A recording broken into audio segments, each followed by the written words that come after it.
pencegahan kemalangan di rumah dan rawatannya. Jadi sebelum itu kita menjemputkan tuan-tuan yang berada di luar untuk masuk ke dalam, ya. Dan alhamdulillah pada hari ini juga saya telah menghadiri program sekolah selama 8 jam di sekolah dari pagi sampai petang tadi mengenai pertolongan cemas yang dititik beratkan mengenai CPR, bagaimana boleh ketika audio, ketika dan sebagainya.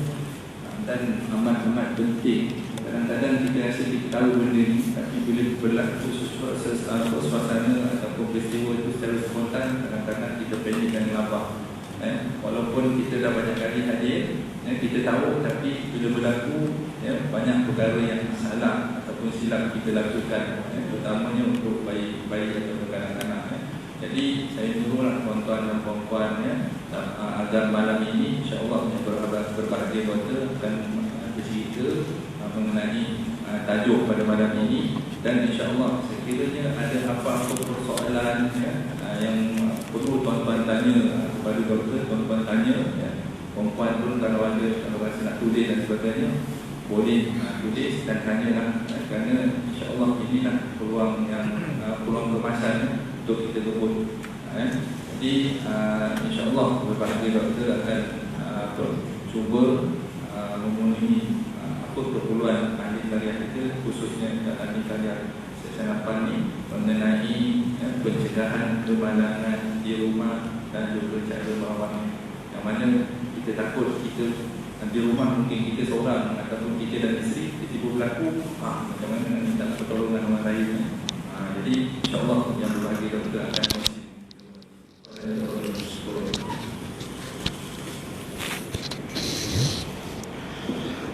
A'udzubillahi minasyaitonirrajim. Bismillahirrahmanirrahim. Alhamdulillahirabbil alamin wassalatu wassalamu ala asrafil anbiya'i wal mursalin wa ala alihi wa sahbihi ajma'in. Rahbi sadri wa yassir li amri wa hlul 'uqdatam min lisani yafqahu qawli. Amma ba'd. Terima kasih kepada pengurusi majlis yang dihormati pengurusi surau, para imam, para ustazah, para AJK ahli jadualkuasa surau, seluruh Kariah ataupun penduduk di sekitar Seksyen 8. Pertama dan selamanya, marilah kita memanjat rasa syukur kita kepada Allah kerana diberikan kita kesihatan yang baik, untuk sama-sama kita solat jemaah pada maghrib pada hari ini. Dan marilah juga kita berselawat ke atas junjungan besar Nabi kita, Nabi Muhammad sallallahu alaihi wasallam. Semoga ilmu sesi pembelajaran hari ini akan dapat memberi manfaat, akan dapat memberikan sesuatu yang berguna untuk digunakan kepada kita dalam keluarga dan seluruh masyarakat amnya, insya-Allah. Okey, baik. Terlebih dahulu saya perkenalkan diri saya. Nama diberi Baharudin Ros. Baharudin Ros Al-Lais Rodali Al-Lais Razak, berasal daripada Tapah Rod, Perak, menetap di Bandar Baru Bangi, Seksyen 7. Seksyen 7 Bandar Baru Bangi. Pernah berkhidmat di Pusat Perubatan Universiti Kebangsaan Malaysia, PPUKM, di Jabatan Perubatan dan juga di unit hemodialisis. Kalau di Jabatan Kecemasan tu critical zone lah, itu memang kat bidang saya lah. Kalau masuk kecemasan, kalau jumpa red zone, itu tempat saya. Saya pernah berkhidmat sana lah. Jadi insya-Allah nanti kita kongsi pengalaman saya untuk tuan-tuan dan puan-puan semua sepanjang ataupun yang mana kita boleh, yang berkait dengan topik kita hari ini, kita kongsi insya-Allah. Kalau ada persoalan, ada nak tanya, kita boleh sharing insya-Allah. Sudah berkeluarga, seorang anak, seorang isteri, dan terlibat dalam NGO Medicom di awal penubuhan. Medicom adalah Pertubuhan Amal Kebajikan dan Perubatan Malaysia. Kita memberikan perkhidmatan kebajikan dan perubatan, termasuklah pendidikan, di mana kita telah ada satu klinik wakaf 2 klinik wakaf di Pulau Mabul dan juga di Kuala Kerai, Kampung Bahagia Kuala Kerai, Kelantan. Kita ada sekolah rendah Islam di Pulau Mabul. Kita ada satu lagi tadika Islam di Mabul. Nanti kita cerita kenapa, nanti ujung-ujung nanti baru kita cerita kenapa kita buka sekolah kat sana. Baik. Untuk topik kita hari ini berkaitan dengan keselamatan di rumah, ya. Keselamatan di rumah ni merangkumi, maksudnya kehidupan kita seharian, apa kita nak buat kalau berlaku sesuatu bencana dan sebagainya, apa kita nak buat, apa langkah awal yang kita harus lakukan. Saya yakin rata-rata di sini telah mempunyai pengalaman ataupun pengetahuan, tapi insya-Allah semoga ada sedikit ilmu yang dapat hari ini kita boleh kongsi bersama, menambahkan lagi ilmu insya-Allah. Okey, baik. Kenapa kita harus menjaga keselamatan? Seperti yang kita lihat, kalau kanak-kanak tu dia bawah 14 tahun ni, tempoh dia baru nak remaja. Jadi dia baru nak kenal erti, oh ini macam ni. Jadi dia nak mencuba. Jadi itu kena harus berperhatian. Dan juga warga emas yang 65 tahun ke atas. Kenapa? Nanti kita tengok. Dan golongan ini merupakan golongan yang paling ramai mengalami kecederaan atau kemalangan. Contoh ni kemalangan kanak-kanak lah. Kalau kat rumah tu kita lihat punca-punca dia apa dia? Kadang-kadang kita tengok kena jatuh, berlari-lari kena bucu. Kadang-kadang tertelan alat mainan. Kalau perasan, kalau dekat rumah, ini pengalaman saya kerja hospital lah. Selalunya kalau masuk hidung budak-budak apa dia kalau hantar ke kecemasan? Biji manik, betul biji manik, lagi apa dia? Kacang, biji apa? Biji rambutan. Ada juga masuk kat hidung. Kadang-kadang dah berakar pun ada. Jadi bila sampai kat kecemasan, apa yang kita buat? Pertama, kadang-kadang kalau kita nampak, kita boleh kuluh lah. Kedua, kalau dia dah ke dalam, kita tengok pakai skop ataupun x-ray dan sebagainya. Kita tengok tahap mana. Kalau kita boleh keluar, kita boleh remove lah. Kebiasaannya kalau yang dalam sangat tu kita akan refer ENT lah. ENT, hidung, telinga, tekak dan telinga lah, pakai bahagian tersebut. Dan seterusnya keracunan. Keracunan ni biasanya makanan yang expired ataupun makanan-makanan yang kita letak tepi, kadang-kadang ambil je, dia tak tahu kan kita makan, dia makan saja apa yang ada. Ini sebab keracunan. Yang paling kita risau kalau dia makan ubat-ubat. Kadang-kadang untuk kita ni, kalau yang mana dah ada penyakit tu, kadang ubat tu penyimpanan tu kena betul juga kan. Budak-budak dia tak tahu, dia ingat gula-gula, makan. Contoh kalau dia tertelan ubat darah tinggi, apa jadi? Kan, ubat darah tinggi ni kita nak turunkan tekanan darah. Bila budak makan, tekanan darah dia akan rendah, dia akan boleh menyebabkan dia pensan, akhir sekali boleh menyebabkan kematian. Ubat darah tinggi. Kalau ubat kecil manis, kalau dia makan, dia boleh mengalami, dalam istilah perubatan dia panggil hypoglycemia. Maksudnya gula rendah dalam darah lah. Jadi kena hati-hati kat situ. Itu contoh. Nanti kita pergi secara detail sikit, insya-Allah. Selepas tu alat-alat pertukangan, apa dia contoh alat pertukangan? Tengoklah kalau ada paku ke, ada skru ke, ada benda-benda yang kecil-kecil tu yang paling bahaya sekali. Takut tercekik, terpijak dan sebagainya. Kadang-kadang kita ada lighter, itu pun hati-hati juga, boleh terbakar. Itu benda-benda yang mudah terbakar, cecair yang mudah terbakar pun hati-hati juga. Selain itu, kalau kat rumah ada besen-besen air, terutamanya kalau budak-budak baru start mengangkat, pegang, nak masuk, itu bahaya. Kalau ada besen, baldi ada air, masuk sikit pun, kalau dia terterap ataupun tertumus, boleh menyebabkan lemas. Ada kes juga kejutan elektrik. Itu sebab kalau kat rumah bahaya kalau ada soket di bahagian bawah, soket kat bawah kan, bahaya. Kena tinggikan sikit. Sebab kanak-kanak dia tak tahu, dia ambil pen ke atau ambil benda-benda dia cucuk. Tu. Selain itu apa dia? Selain itu pengalaman saya kerja hospital, saya pernah terima kanak-kanak kena himpak dulu.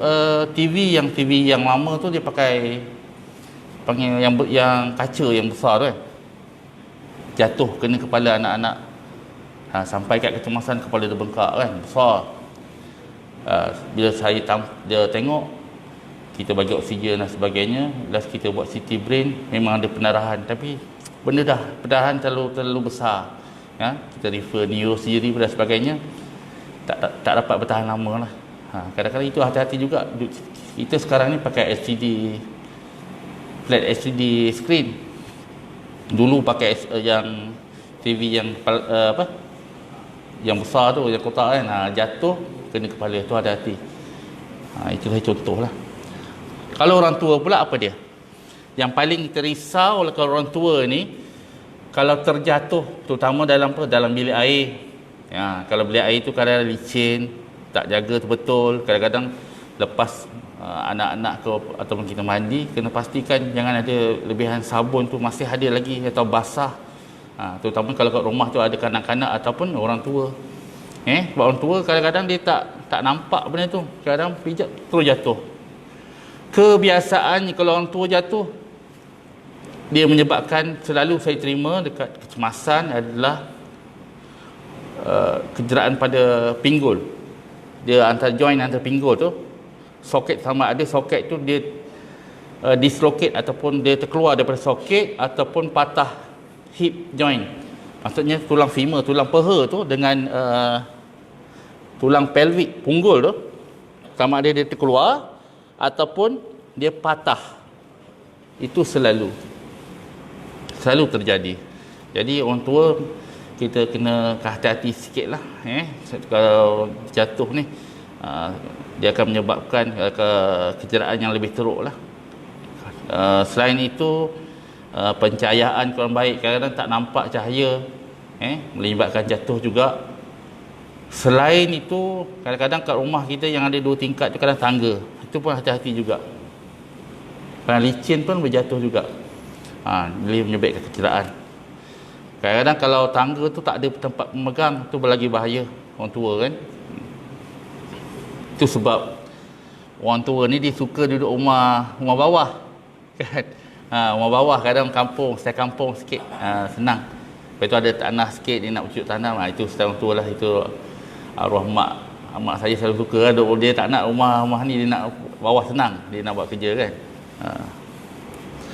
Okey, faktor dalaman, ini antara lain adalah faktor umur, kekuatan seorang tu, kadang pendengaran atau penglihatan dia dah kurang, dah berkurangan, dah tak nampak, lepas tu dah tak boleh nak berapa kuat dah kekuatan dia nak bergerak.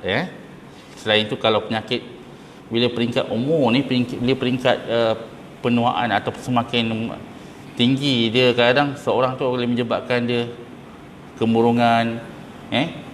Itu sebab bila orang tua ataupun orang lepas pencen ni, dia tak boleh duduk diam, dia kena buat kerja juga, beraktiviti, supaya, dan juga sentiasa kita ni orang Islam kena mengaji dan sebagainya, kita nak kuatkan balik memori kita kan. Itu sebab dia, kalau duduk seorang-seorang kat rumah, tak ada aktiviti, tak berjumpa masyarakat, dia senang sikit untuk dapat masalah kemurungan, masalah mental. Itu sebab dia.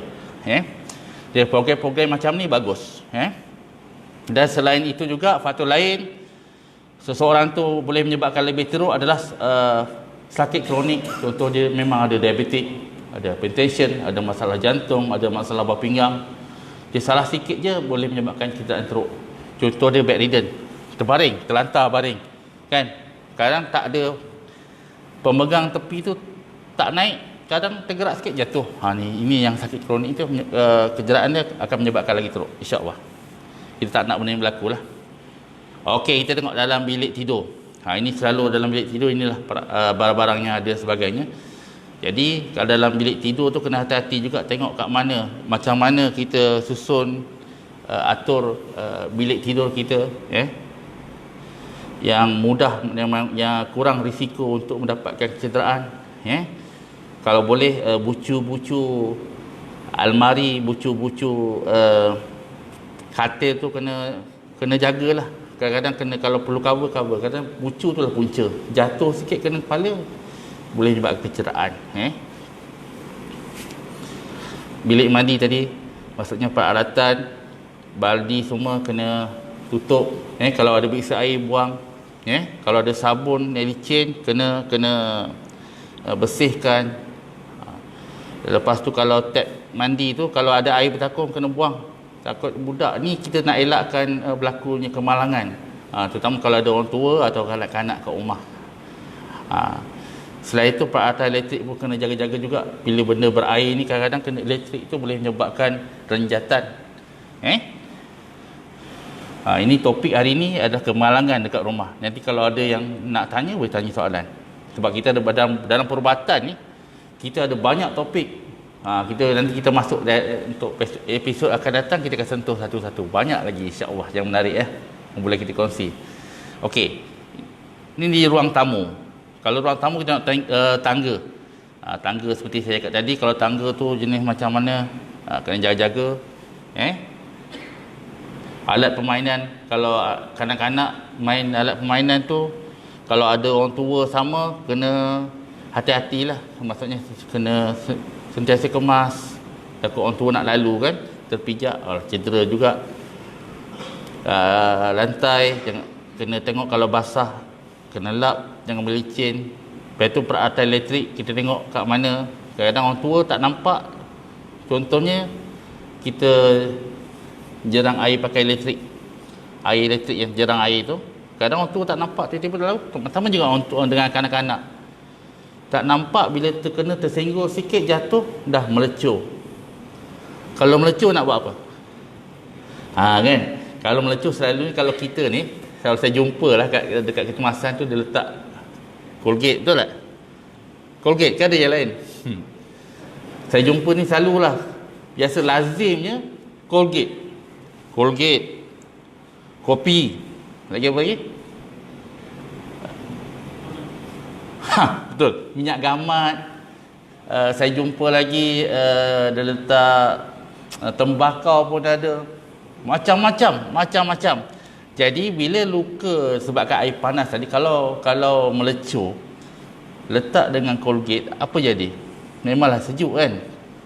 Tetapi bila dah sampai ke kecemasan, kami ni yang bertugas ni nak cuci tu susah. Betul? Nak cuci tu susah. Tak percaya, balik rumah, cuba ambil Colgate, letak dekat kulit kita. Lepas tu try cuci. Macam mana nak cuci? Senang ke susah? Susah. Tambah pula kalau tempat tu melecur, kan, macam mana nak cuci? Gelembung-gelembung pula, sakit. Jadi tak perlu dengan pakai Colgate semua, tak payah. Jadi kita kalau berlaku macam tu, jirus ataupun alirkan dengan air pipe 15-20 minit. Air biasa, tak perlu air sejuk. Air pipe tu alirkan kawasan, contoh tangan kita kena air panas, alirkan dengan air pipe 15-20 minit, alirkan. Lepas tu ambil kain bersih, kain bersih basahkan, letak kawasan yang melecur tadi. Lepas tu balut. Kalau kat rumah ada bandage dan sebagainya, bawa ke klinik atau hospital. Okey, itu sebab kat rumah kita sekurang-kurangnya kena ada first aid kit. First aid kit. Bukan dekat rumah saja. Pejabat pun kena ada, dalam kereta pun kena ada. Sebab bila berlaku kecemasan, kita tahu nak guna. Dan lagi satu, tahu guna apa item yang ada dalam tu dan bagaimana kita nak guna.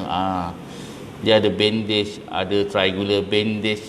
Triangular bandage tu anduh segitiga, ada kapas, ada dressing set, ada iodine, iodine ni ubat kuning dan sebagainya. Itu, jadi kita tahu apa item yang ada dalam tu dan bagaimana nak guna, masa bila. Nanti kita step akan datang, insya-Allah kita akan belajar. Okey, Selain itu bilik mengajar tadi, kita balik kepada topik kita. Bilik mengajar tadi, belajar tadi, contoh hiasan ni kita tengok. Kadang-kadang hiasan tu terlalu ni sangat, boleh kadang jatuh, boleh menyebabkan kecederaan. Kita tengok. Bahan kimia, kadang-kadang kita letak bahan-bahan kimia apa yang ada, kena hati-hati lah. Kadang-kadang kita ada tina ke, ataupun sebagainya, kena tengok tempat yang sesuai. Lepas tu perabot yang sesuai. Lepas tu alat tulis. Ini topik ni, apa yang saya sebut ni, dia merangkumi orang dewasa dan kanak-kanak. Maksudnya kita hati-hatilah, terutamanya kanak-kanak lah.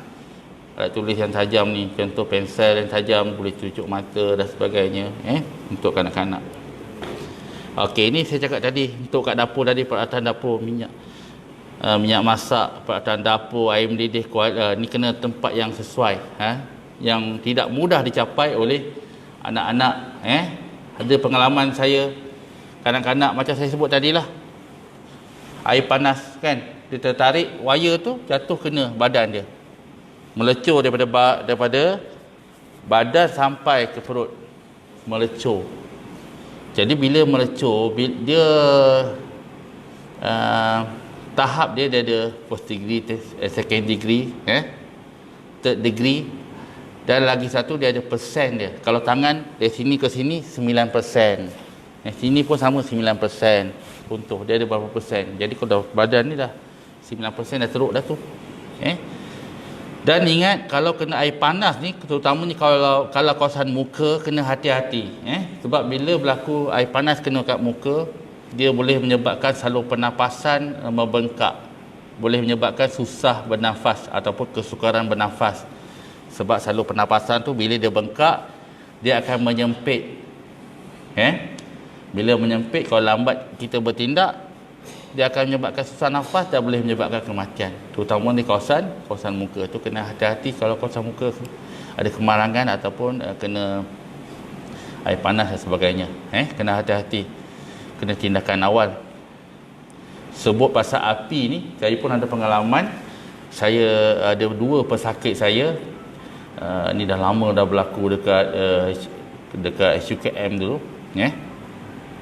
Dua-dua pesakit ni merupakan kelindan dan juga pemandu lori tangki minyak. Dia isi minyak dekat pump station, berlaku leaking. Kawan ni nak betul, tapi kawan satu lagi dia punya phone berdering, berbunyi. Tak sempat nak angkat lagi, dia dah spark api. Terutamanya kalau waktu dia tengah hari panas, dia punya uap tu lagi tinggi, gas tu. Jadi menyebabkan terbakar keseluruhan badan, kaki, baju. Sampai kat saya dia boleh bercakap lagi. Dia cakap kat saya, macam mana keadaan saya? Ada peluang tak? Jadi akan kita nak cakap dekat dia tak ada peluang kan? Kita cakap dia ingat Allah, mengucap. Sebab anak mata dia dah putih dah ni, dah masak, rambut dah kerinting, dah muka dah habis melecur, tapi dia masih boleh bercakap. Kita ajar dia mengucap. Saya cakap dekat dia, selepas ni kita nak masuk satu tiup pernafasan tu, kita masukkan satu tiup. Lepas ni tak tahu sama ada cik boleh bertahan atau tidak, tapi ikut saya nak masukkan tiup ni, mengucap bersama-sama saya ajar dia mengucap. Lepas dia mengucap, kita masuk tiup. Hanya boleh bertahan 2 jam saja. Lepas tu kita tak dapat selamatkan dia lah. Tetapi sesuatu yang bagusnya, kita berjaya mengajar dia mengucap depan kita. Itu pengalaman kita jadi perawat ni, di kecemasan ni. Itu yang kita tak boleh lupa. Saya akan ingat sampai bila-bila. Terutama dalam kes-kes macam ni. Ataupun dalam kes-kes kita menyelamat ni, contoh orang tu tak sedar, kita buat CPR, cuba. Kadang-kadang berjaya. Ni kuasa Allah. Kadang-kadang walaupun dia collapse depan kita sekejap saja, tapi kita cuba tak dapat juga. Ini kuasa Allah. Kita kena yakinlah Allah ni maha mengetahui, maha segala-galanya. Kadang-kadang tu dia dah collapse dah setengah jam dah. Setengah jam. Kalau ikut kita memang tak logik lah dia boleh hidup dah. Tapi kita ni siapa?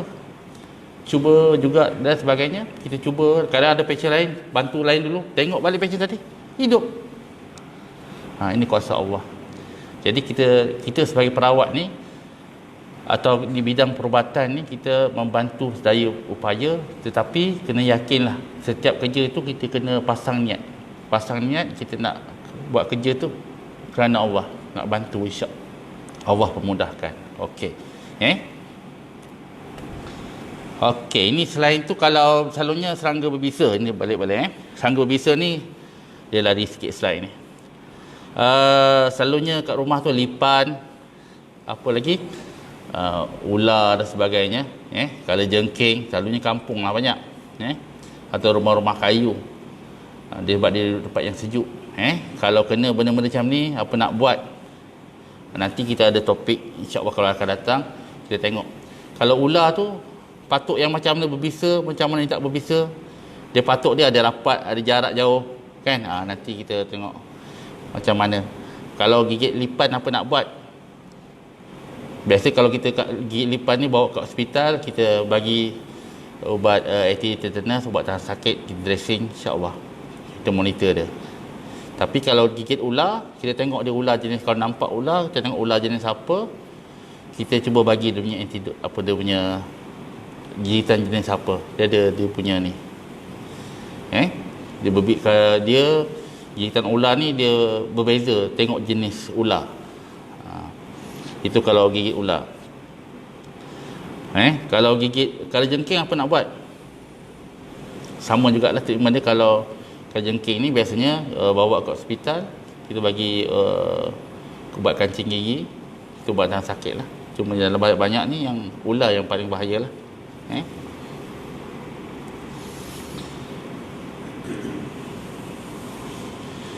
Pencegahan am dari kecederaan di rumah terjatuh bagi bayi dan kanak-kanak. Ni kita maksudnya kalau takut jatuh, terutamanya kalau buaian tu, tengok jangan terlalu tinggi sangat buaian dia. Lepas tu kalau budak dah start merangkak tu, pagar tu kena pasang, takut dia naik atas, naik tangga dan sebagainya. Lagi satu yang paling penting kat rumah, selalu kalau zaman sekarang lah, dulu jarang kita dengar bayi tercekik tu tak? Susu, tersedak susu. Dulu ada juga, tapi tak sebab biasanya dulu lepas bagi susu, dia pegang, kadang dia sendawakan dan sebagainya, tepuk dan sebagainya lah. Maksudnya dia tak, air susu dia tak simpan dekat dia punya tekak dia. Kebiasaan zaman sekarang ni, letak susu, botol susu, letak bantal, letak kat buaian, betul? Kebiasaannya macam tu. Lepas tu biar, lepas tu buat kerja lain, nanti tengok balik.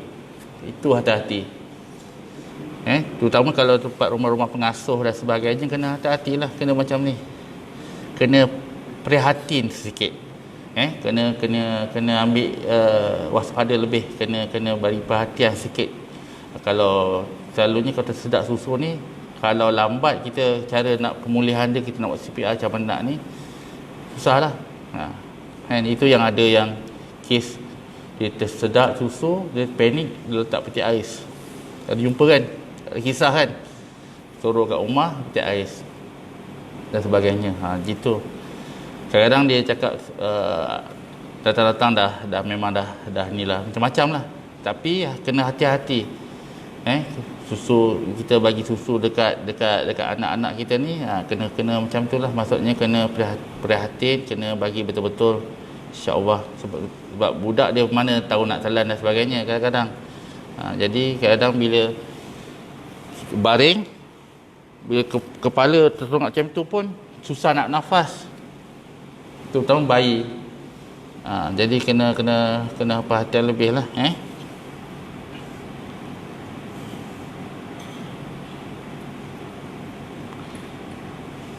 Okay, jangan letakkan barang yang dipanjat. Okey, ini biasa.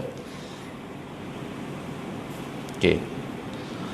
Simpan pisau segala objek tajam tempat yang selamat supaya tidak boleh capai oleh kanak-kanak. Macam ni lah tempat yang tinggi. Kadang-kadang dia buat main. Hati-hati. Sebab kanak-kanak ni dia tak tahu apa benda barang ni tajam ke tak tajam dan sebagainya, tahu-tahu dah luka dah.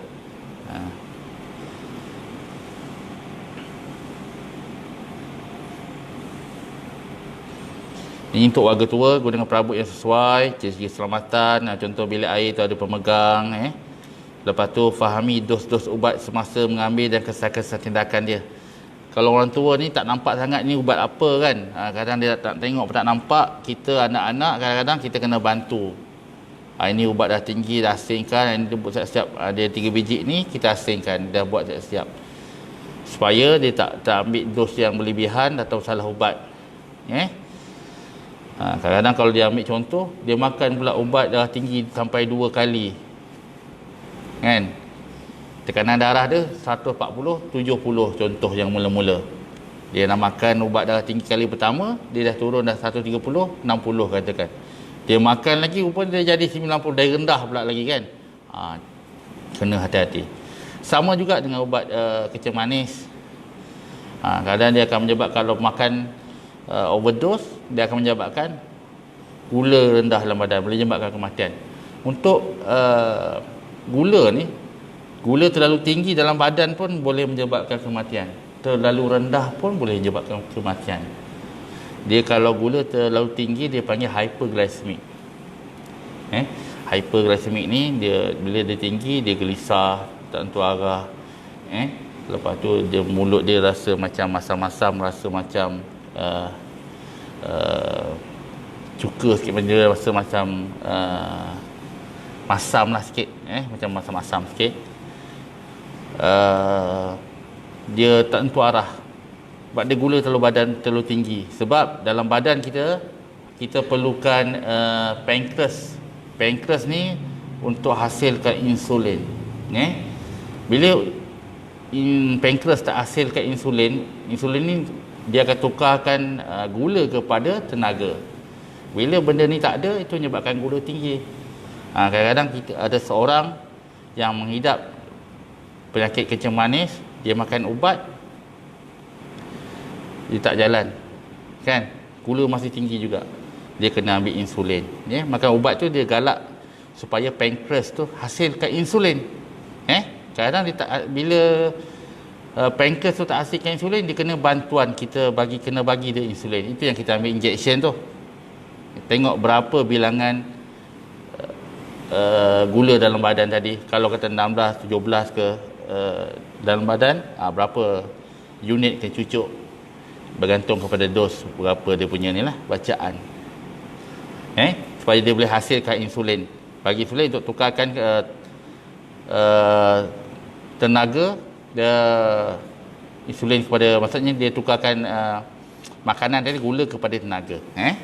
Okey.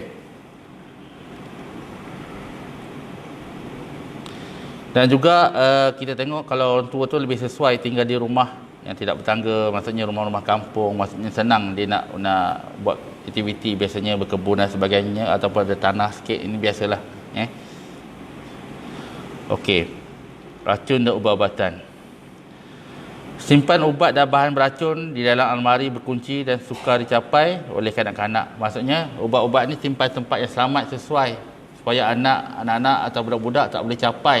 Sebab dia ingatkan gula-gula. Itu kena hati-hati. Simpan ubat dalam bekas yang asal. Jangan kita keluarkan dari bekas ubat label dia, kita letak kat tempat lain, nanti kita dah keliru. Ini ubat kecil manis ke dah tinggi? Kan? Sebab dia ada bacaan dia. Dia ada jenis-jenis nama ubat dia. Kalau dah tertukar, dah mana satu dah. Kan? Dan juga jangan bagi ubat orang dewasa atau ubat kanak-kanak lain kepada anak anda. Maksudnya ni boleh bagi kat anak makan lah, sama je ni. Tapi ubat tu kalau betul okey lah. Maksudnya contoh ubat Panadol, ubat tahan sakit, ubat demam kan. Kalau tengok orang dewasa ni okey lah. Kalau kanak-kanak, kalau ubat dewasa kepada kanak-kanak, kena tengok dos dia pula. Jangan kita budak umur 10 tahun kita bagi Panadol 2 biji kan. dia dah overdose. Sepatutnya sebiji saja. Bawah 12 tahun sebiji 500 mg. Contoh macam itulah. Itu baru contoh ubat demam, ubat dah sakit kan. Kalau ubat-ubat lain tu jangan. Okey. Kadang-kadang kita ubat tu dah expired. Kalau expired ni jangan kita buang dalam tong sampah. Kan biasa expired, dah expired kita keluarkan, letak kat tong sampah. Budak tengok dah apa dalam tong sampah, gula-gula makan pula. Jadi ubat-ubat ni harus kalau kita nak bakar ke tanamlah. Jangan letak buang dalam sampah macam tu je. Lepas tu kalau ubat yang tak guna, maksudnya ada seorang dalam keluarga kita guna ubat ni. Lepas tu ubat ni dah tak guna dah, tapi masih boleh gunakan, hantar ke hospital. Boleh gunakan orang lain. Macam tu.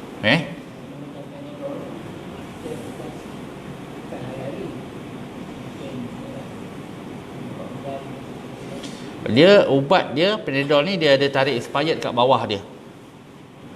Ditulis itu Mei 2020. Kan? Jadi sebelum Mei tu boleh makan lah. Jangan Jun pula kita makan kan. Dia dah jadi dah expired. Bila expired ni dia boleh sama dia boleh jadi kesan alergik ke ataupun dia boleh jadi keracunan sebab lain. Akan menjadi satu masalah pada kita lah kalau kita ni. Jadi kalau nampak ubat tu memang dah pertama dia memang dah expired. Kedua dia bertukar color. Ubat Panadol color putih, tiba-tiba tak expired lagi tapi dah color kuning. Jadi itu tak payah makan. Mungkin dia terdedah kepada cuaca dan sebagainya.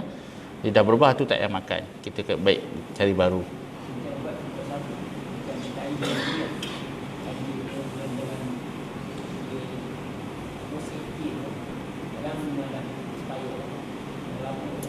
Sama juga ubat iodin ke atau apa ubat-ubat dah sakit ke ataupun ubat krim apa-apa bila dah expired. Itu sebab kalau ubat krim yang putih tu, krim tu dia ada bekas besar. Bila transfer kepada bekas kecil, kena tahu dia punya expired tu bila. Kadang dah 2 tahun expired guna pula kan. Jadi itu sebab kena ada label kat situ juga. Biasanya kalau farmasi bagi dia pada packing besar kepada packing kecil, dia akan tulis expired bila dia akan tulis. Sebab kalau kita guna juga ubat yang telah expired, dia pertama akan beri alahan. Alergik tadilah, alahan. Mungkin jadi kemerahan, alergik, gatal-gatal badan, ruam-ruam. Itu salah satu dia. Kedua, mungkin akan memberikan keracunan. Maksudnya kepada kita mungkin lepas tu akan jadi cirit-birit, muntah-muntah, pening dan sebagainya. Itu kena ingatlah. Kalau ada saya jumpa juga first aid kit, peti pertolongan cemas tu dah 2 tahun tak buka. 2 tahun. Ada yang 5 tahun. Kita bagi ada yang 5 tahun kat Tadika kan. Ada peti pertolongan cemas ada. Bila last tengok? Lama tak tengok. Dah 2 tahun tak tengok. Tengok-tengok ubat Panadol dah expired, dah kuning. Kan? Jadi kena sentiasa tengok dalam beberapa bulan sekali. Kalau expired, buang, ganti baru. Ataupun bila dah guna sesuatu item dalam peti pertolongan cemas tu, tolong ganti balik. Contohnya bandage, anduh, kapas ke, gauze ke, kena ganti balik. Bila berlaku kemalangan, item ni ada, senang nak guna. Lepas tu senang nak cari kat mana. Jangan peti pertolongan cemas ada dalam almari. Almari berkunci. Kunci entah ke mana. Pula kan. Azan. Nak azan dulu kan?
Okay, Alhamdulillah, kita sambung sikit lagi ya.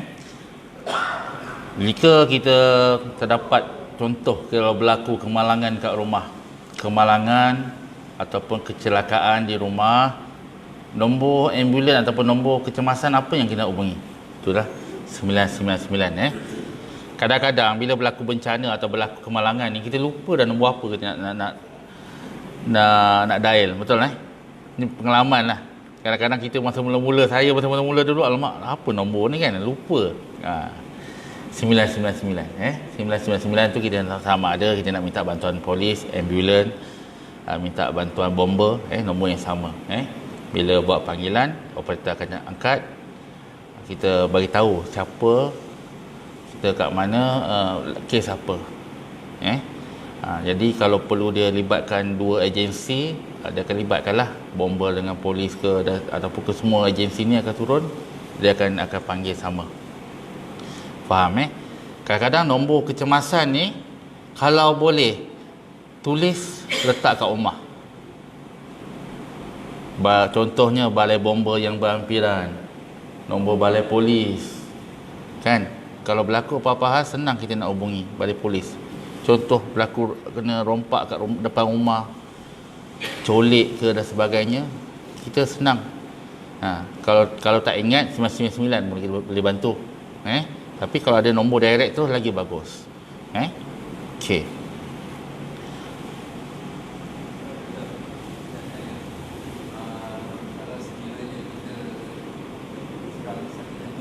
Baik.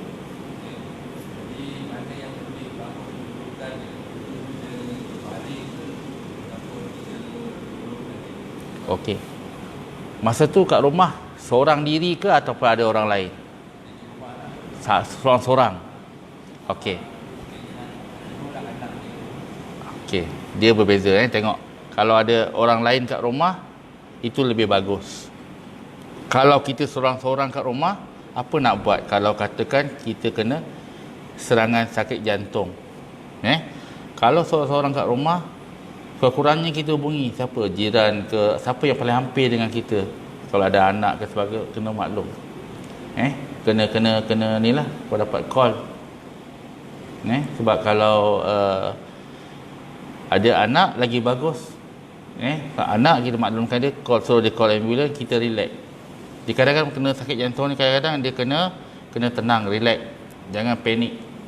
Tarik nafas dalam, bos. Sampai tu biarkan anak call ambulans. Kalau ada ubat bawah lidah, kalau memang ada masalah sakit jantung, makan ubat bawah lidah dulu kali pertama. Lepas dalam beberapa minit makan kali kedua. Kali kedua kan memang kalau katakan memang dah ada, memang tak kesan juga, memang kena cepatlah refer ke hospital. Bila kalau sakit jantung, sama ada lepas tu dia okey ataupun dia lagi teruk, dia akan collapse, tak sedar.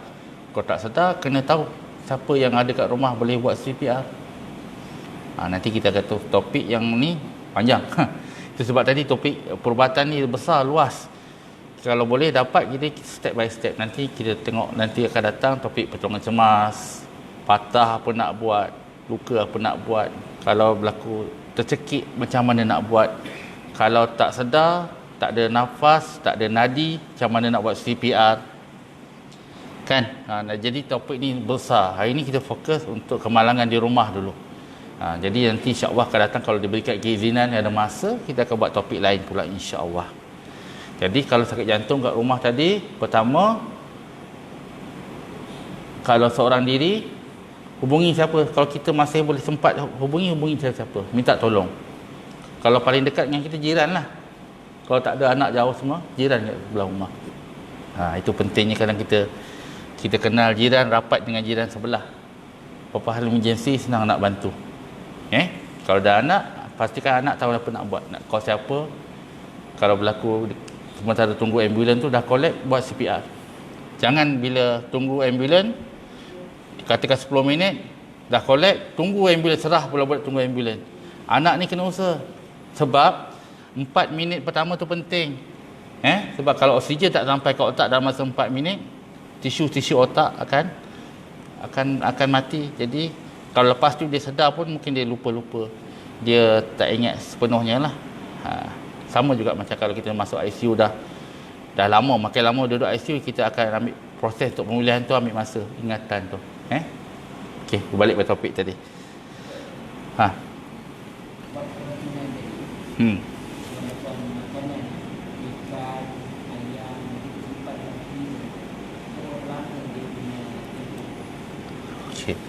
Dia paling bagus dia kalau benda-benda makan makanan macam tu, dia lepas masak makan terus, habis terus, tak perlu nak simpan-simpan macam ais sebagainya.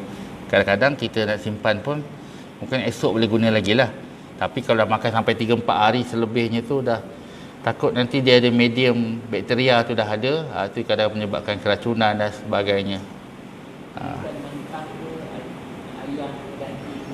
Dia tempat penyimpanan tu. Kalau kata simpan tempat ikan mentah atau ayam tu, simpan tempat suhu yang betul. Jangan simpan yang tempat yang tengok suhu lah ikan. Lepas tu dia ada ruang sayur dekat mana dan sebagainya.